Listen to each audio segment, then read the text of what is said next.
एबे बजार को बहुत बढ़िया पोटल आसी ए पोटल रे बहुत समस्त बहुत सुंदर सुंदर रेसिपी करुँच आ जो मैंने आइंस खाइबा को पसंद करती पोटल सहित आज चिंगुड़ीर गोटे बढ़िया सुंदर रेसिपी देखेबी। मु हूँ स्मिता स्मितास रोषेई घर को आपण मानक अनेक अनेक स्वागत। पोटल गुड़िक प्रथमे ऊपर अल्प अल्प आंची दे मझे गोटे चिरा लगेदेवे। प्रेसर कुकर रे अल्प पानी दे टिके लुण देकी ताकू गोटे हुइसिल हाई फ्लेम रे गोटे हुइसिल सिझेबे सांगे सांगे गैस रिलीज करदेवे। मन रखु पोटलटी 60 ରୁ 70% सिझिथिबा दरकार।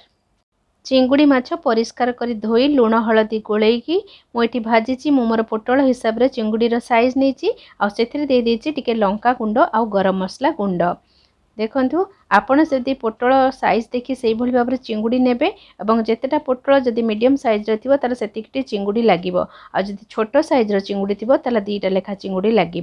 पोटल भितर चिंगुड़ीर पुर देकी आज आपन को एत सुंदर रेसिपी करके देखेबी। आपण निश्चय थरे ट्राए करेंगे जो जो प्रोसेस रे करी आपण ठीक सही प्रोसेस रे करेंगे देखिए रेसिपीटी बहुत सुंदर लगे समस्ते खाइबा बहुत पसंद करेंगे।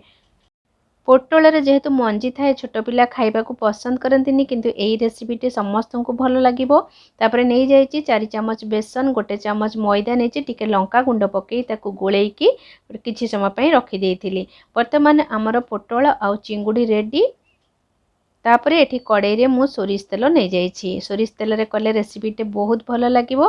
देखंतु एमती पोटल भितरे मु चिंगुड़ी गुड़िक ता मंजी बाहर कर देकी भर्ती कर देइछि एवं से जो बेसन गोला भितरे आमे ताकू कोन करबे एमती टिके जो पटे चिरा लगा हैछि सेठी आमे देई देकी तापरे ताकू कोन करबा आमे तेल रे शैलो फ्राई करबा। आपण डीप फ्राई करिबेनी शैलो फ्राई कले ही हे जिवो। गोटा ऊपर गोटाए पोटल देई चलीली सबुजाक पोटल दे देइछि। एटी मु प्राय 7टा पोटल नेइछि मोर परिवार हिसाब रे आ ता ऊपर टिके मु लुण दे देइछि कारण लुण जहाँ पोटल सिझिला बेले दिया हैतिला आ चिंगुड़ी रे दिया हैतिला किंतु ऊपर टिके लुण पकई देले भल लागिबो। तापरे घोड़े देइछि किछ समय। यही मसलाटी टिके अलगा प्रकार तैयारी करछि। अदा पियाज रसुण सुखिला लंका टमाटो गोटा गरम मसला सबको भल भाव में सिझे देइछि। सिझेकी तापर से ठंडा हो सारा पर ताकू ग्राइंडिंग करछि। एथिरे आर टेस्ट बहुत ही भल लागिबो। आपण मध्य सेही परी करिवे। आ एठी मात्र 3 चम्मच नडिया कोरारू नडिया रस करछि और अल्प तेंतुली भेजेछि। वर्तमान आमर पोटलटी भाजी हे गलानी।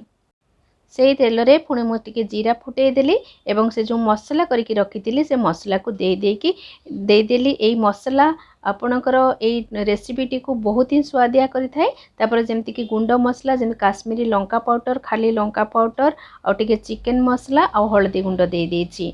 तापर देकी अल्प अल्प पानी देकी लो फ्लेम रे कसिबे। ए मसला बेसी समय कसिवा दरकार नहीं जेहेतु मसला गुड़िक आगु सिझी सारछि तेणु एगुड़िक बेसी समय न कषिले अल्प समय कषिले ही हो कि मझे मझे पानी देकी आपण कषिबे। ध्यान रखिथिबे जेमति कि मसलाटी पोड़ी न जाए। कंचा मसला रे भी एटा करी हुए किंतु एई सीझा मसला रे कले बेसी टेस्ट आसे। तापरे आमे सेतिरे नडिया रस दे देइछि। नडिया रस एई रेसिपीटा को बहुत स्वादिष्ट करिथाए। आपण बेसी परिमाण रे देबेनी बेसी परिमाण रे देले तार जो फ्लेवरटा बहुत आसीबो तो खाइबा पे भल लागिबोनी। तापर दे देइछि तेंतुली रस मात्र मु सामान्य 2 ରୁ 3टा पुट तेंतुली भिजेइतिली सेतिकी देइछि। आपण जेतिकी तरकारी करिवे सेही परिमाण रे हिसाब रे देबे। मन रखंतु तेंतुली रस रे जेमती तरकारीटी खटा न हो जाए सेटा को ध्यान रे रखिकी आपण तेंतुली रसर व्यवहार करिवे। जदि खटा हे जिवो ताले तरकारीटी खाइबा पे आदौ भी भल लागिबो नाही। अरे केते बेले सारिबो मामा जो माने एपर्यंत हम चैनल को सब्सक्राइब करि नांती प्लीज सब्सक्राइब करि दियंतु बेल आइकन को प्रेस करि दियंतु। एठी मु दरकार मुताबिक गरम पानी दे देली। हमर चैनल टी को लाइक शेयर और सब्सक्राइब करिया पे भूलिबेनी। फेसबुक पेज रे थिले प्लीज फॉलो करंतु। तापरे जो भाजी की रखी चिंगुड़ी पुर दिया पोटल गुड़िक गोटे पर मु गोटे दे देली। आपण एठी पानी रे परिमाण देखिक नेबे जेहेतु पोटल रे बेसन रो गोटे कोट दिया है तो पानी रे टिके टाणिबो। आपण जो भली को खाइबे सेही भली भाव में झोल रखिबे एवं सेही परिमाण रे मध्य निश्चय पानी देबे कारण तरकारीटी हे सारला परे एटा बहुत परिमाण रे पानी टाणी नेबो सेति प्रति निश्चय ध्यान देबे। एवं देखंतु बास्ना एते सुंदर आसुची कलर भी बहुत भलो आसीची आ खाइबा पे बहुत ही टेस्टी। आपण गरम भात हो पखाल हो रुटी हो ପରଟା ହଉ ସବୁ ସେଥିରେ ଖାଇପାରିବେ। ଛୋଟ ପିଲାମାନେ ଏଥିରେ ମଞ୍ଜି ଥିଲେ ଖାଇବାକୁ ଭଲ ପାଆନ୍ତିନି ନା, କିନ୍ତୁ ଏଇ ରେସିପିଟା କଲେ ନିଶ୍ଚୟ ସମସ୍ତେ ଖାଇବେ। ଯେଉଁମାନଙ୍କୁ ପୋଟଳ ଭଲ ଲାଗୁନଥିବ ନା, ସେମାନେ ନିଶ୍ଚୟ ଆପଣଙ୍କୁ ମାଗି ମାଗିକି ଖାଇବେ। ମୋ ମାମା ଯେମିତି ତିଆରି କରିଛନ୍ତି ସେମିତି ଠିକ୍ ତିଆରି କରିବେ। ମୋତେ ବି ଏତେ ପୋଟଳ ଖାଇବା ପାଇଁ ଭଲ ଲାଗେନି, କିନ୍ତୁ ମାମାଙ୍କର ଏଇ ଯୋଉ ଚୁଙ୍ଗୁଡ଼ି ପୁର ଦିଆ ଗୋଟା ପୋଟଳର ରସା ନା, ବାପରେ ବାପ, ଖାଇବେ ନା, ଥରେ ଖାଇବେ ଆପଣଙ୍କୁ ବାରମ୍ବାର କରିବା ପାଇଁ ଇଚ୍ଛା ହବ।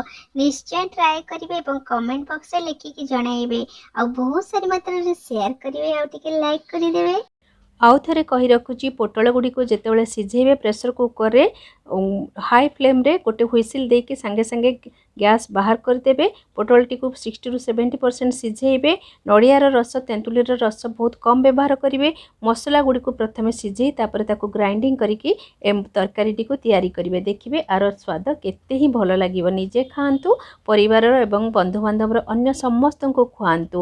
ଆମର ଚ୍ୟାନେଲଟିକୁ ସବସ୍କ୍ରାଇବ୍ କରନ୍ତୁ, ଲାଇକ୍ କରନ୍ତୁ ଆଉ ସେୟାର କରନ୍ତୁ।